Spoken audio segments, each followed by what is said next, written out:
Hello ladies and gentlemen, welcome back to the channel, Okertra here with you, back with you guys today with juicy deck tech I've got, which is for standard, which is labelled Okertra's Revolt. But before that, if you like us and what you see and want to get more, don't forget to hit the subscribe button and that bell icon to keep you notified when we upload stuff. So going into the deck tech, the idea of the deck is we're going to create a lot of tokens with it, and then we're going to use Okertra as our main finisher. Also, we've got plenty of stuff with the Revolt trigger that we're going to use a lot of. So the fact is, when stuff gets removed on the board, we should be triggering the Revolt trigger very nicely and very easily within this deck. So without further ado, we'll go straight to our creatures, and the three that are the main ones. Firstly is Anoint a Priest, which we run 4 of, and the idea with Anoint a Priest is every time we get a token out, we're going to generate more and more life within the deck. We also run Golden Guardian, which we mainly use, and then going to get him to sort of like fight a lot of creatures. Then plus side is when we can fight with him, and he then dies, he flips, and then we've got a good, very good, strong golem creator within it, and also we can add any colour and mana to our pool, which is very, very handy within the deck. And also, we've got Okertra True, which we also run 2 of. Now she's got double strike and indestructible, but she can only attack and control at least 3 other creatures. But she has an ability to create creatures within herself. So fact is, we can generate a lot of creatures, and we should be able to swing quite nicely and easily with her each turn without any sort of issues or trouble at all. So that is sort of like the 3 main creatures. We've also run, as well as that, is Metallic Mimics, which we run 4 of. The idea is we can even name tokens and then keep getting +1/+1 counters on them. Only downside is it is a bit of a vulnerable sort of early removal within the deck. We also run Gifted Aetherborn, which is a very great defender. The fact it's got Death Touch and Lifelink, so we can trade this with another creature and then get a really annoying creature off the field as long as it doesn't have indestructible. But also we can use it as a deterrent to stop people sort of coming in and attacking with the creatures and all that. So that is it for the creatures. We run about 16 of them. For spells, for removal, we run Fatal Push, which we have 4 of. It's a great removal card. The fact is we can get rid of early blockers, and the fact it is also one of our Revolt trigger in this deck. The fact is, if we can trigger the Revolt, we can destroy a creature with 4 mana or less instead of 2. So it's a great removal. It's very, very powerful. It's the main reason why it is in a lot of these decks. We've also run Vraska's Contempt, which we run 2 of these. This is, again, is very, very good for getting rid of any sort of annoying creature. It's also good for getting rid of the gods or any annoying planeswalkers that we can't get past. And the fact is we can gain 2 life is an added bonus. Only reason I run 2 of these in the deck is because it's very high mana cost and we're not exactly relying on Vraska's Contempt. We also run Settle the Wreckage, which is an absolute beast in my opinion. This has saved me so many games in so many decks. The fact is we can exile all the creatures that are attacking. Is sort of like the ultimate fog in my opinion, with the added bonus you can exile all creatures that your opponent attacks with. And the fact is this is another way of getting rid of the gods as well, is very, very handy. We also run sort of like our final spell is Start to Finish, which is we can create 2 white, 1/1 white warriors with vigilance. In fact, cost us instant speed as well.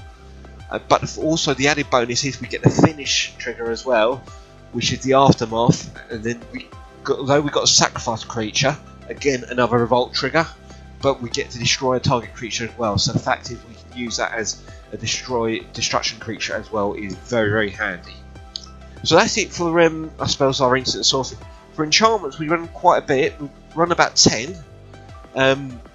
First one being is Legion's Landing, which is 1 1 mana enchantment. The fact is, when it enters the battlefield, you get to create a 1/1 white vampire, and when we transform it into Danto the First Fort, which is lets us add 1 white mana. But the fact is, we can tap 2 mana and a white, create a 1/1 warrior with it, which is very, very handy. And again, we can use it just to create much more token on the field as possibly as we can. We also run 4 of Hidden Stockpile, and this is one of our main objectives getting out as well. And the fact is, on the Revolt we can trigger surveys within it, but it also has Sacrifice the Creature Scry one, so we can use it to scry as well in our deck and see what we can use within the deck as well. Also, the fact is, a lot of the combos in with a lot of the other Anointed Procession, which we run also, and we can create double the tokens, which is double the fun within the deck. And the fact is that these can start packs, stack as well is very handy with other hidden stockpiles. Anointed Procession is the last enchantment we run. I run 2 of these. It's 3 mana, 1 white, and the fact is, whenever we create a token, we create double of it. You could increase this to 4. I run 2 of these because it's not essential within the deck, but the fact is you can create double the fun with these is very, very nasty and very, very powerful. So that's it for the enchantments. For lands, I run 21. I run 4 Concealed Courtyards, again, which is sort of the fast land. 4 Revolving Wilds. We can use it to grab a land we want and also use it as a Revolt trigger, which is very handy. And then 7 Plains and 6 Swamp.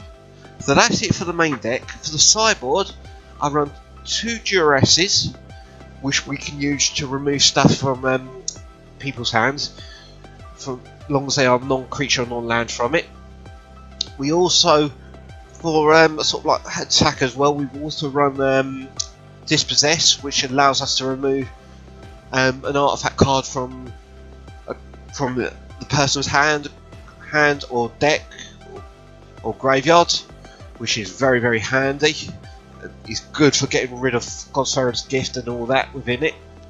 We also run 1 Lost Legacy, which again is exactly the same as Dispossess, but instead it does non-artifacts instead of it being just artifacts, which is the only downside to Dispossess.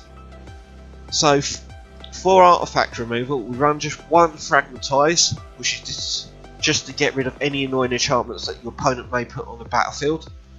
I'm also running 1 of Arguel's Bloodfast, which we can use just to get some card draw, although we've got to pay 2 life. But the fact is as well, its flip side, we can flip it for and then add black to our pool and then sacrifice creature. You gain life equal to sacrifice creature toughness, which is very, very handy. For graveyard removal, I run Crooked Condemnation. Again, it's very handy for just getting annoying, get rid of any annoying cards in the graveyard that they may use. I also run Gideon's Intervention. Although this doesn't hit the graveyard, this does stop any card your opponent may be casting, or it does prevent any damage as well. So for board removal, I run Vona's Hunger, which is we're going to mean mainly using the Ascend trigger.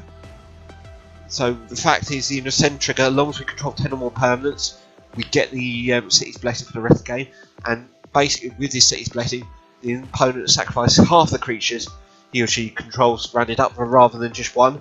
But the fact is, if they've just got 1 annoying creature, you can just cast it automatically for that as well, which is very, very handy. I also run Cast Out, although this just gets rid of 1 thing. The fact is, it can be any non-land permanent, is very, very handy within the deck. They also run Tezzamot, Primal Death. Now the reason for this is, the fact is we can choose the removal and then get 6/6 with Death Touch is very, very handy within the deck, and it does a lot of damage with it very, very nicely. So he is a very good plus in the deck. The only downside is the amount of mana he costs to cast it. So the last thing I run in the sideboard, which I haven't covered, is Bontu the Glorified. Now the main reason he's in the sideboard is against cards like decks like Red and stuff like that. Anything that's going to hit your deck really hard or get remove your creatures along, he becomes very, very useful, because suddenly he activates when your opponent trying to get some creatures off the field. So, and the fact is he's got menace as well. He's very, very nasty as well. So that's it for the deck. Now, playing wise, maybe asking yourself, what do you sideboard in depending on what you go against? So generally for control decks, I would slip in 2 Duresses in. I would stick a Gideon's Intervention in, mainly to just stop them casting any triggers, sort of like Rise from the Second Sun, just to stop that from happening. I would put in also Lost Legacy within the deck as well, just to get rid of any annoying spells they may have. What I would take out against control decks, I would take out possibly Fatal Pushes, due to the fact, unless they're casting any annoying creatures, this becomes pretty much redundant in the deck against control decks. I will keep in the Vraska's Contempt depending what they do. If they're casting Scarab Gods and that, I would put them in.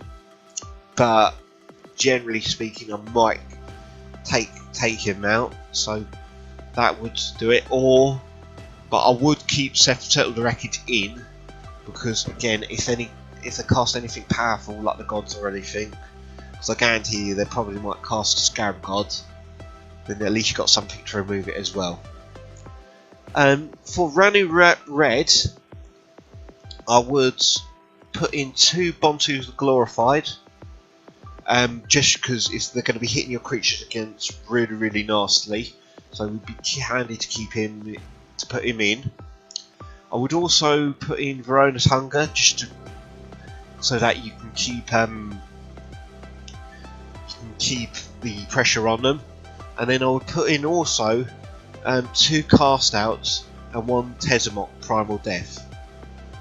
What I would take out, I would take out the Metallic Mimics, because again they sort of wouldn't do very well in this deck, and I would take out also Anointed Procession. The reason being for Anointed Procession is because it's not, generally speaking, you're not going to really cast it with this deck. They're pretty much going to destroy you before you can do it. So that is it for the Ranu Red. I would use that also. Any creature, sort of heavy creature decks, that is sort of what I would use. I would generally Tezzamok, I would usually put them in if they've got, due to the fact you need to put 1 mana in, I would put him in sort of more sort of mid-range control decks, because obviously if you're going to go against way wide range decks, you're not going to get as much out of it as you would, hopefully, as you would. As for like Godfarer's Gift, I would put the Fragmentize in, Dispossess, and also I would put 2 Cast Outs in as well, and as well as Dispossess, which is very, very handy. Taking it out, I will probably take out the Fatal Pushes because they're not going to do much here, and I will take out the Metallic Mimics as well because they're not going to do much here. You want to keep the removal as much as possible. So that is mainly the deck in whole. If you guys got any suggestions or anything, please let me know. I read all your comments that is suggested. You know, your comments keep me give me ideas what I can do to improve the deck and everything. But other than that, if you like it, please let me know. Other than that, guys, I will catch you in the next video. Bye bye.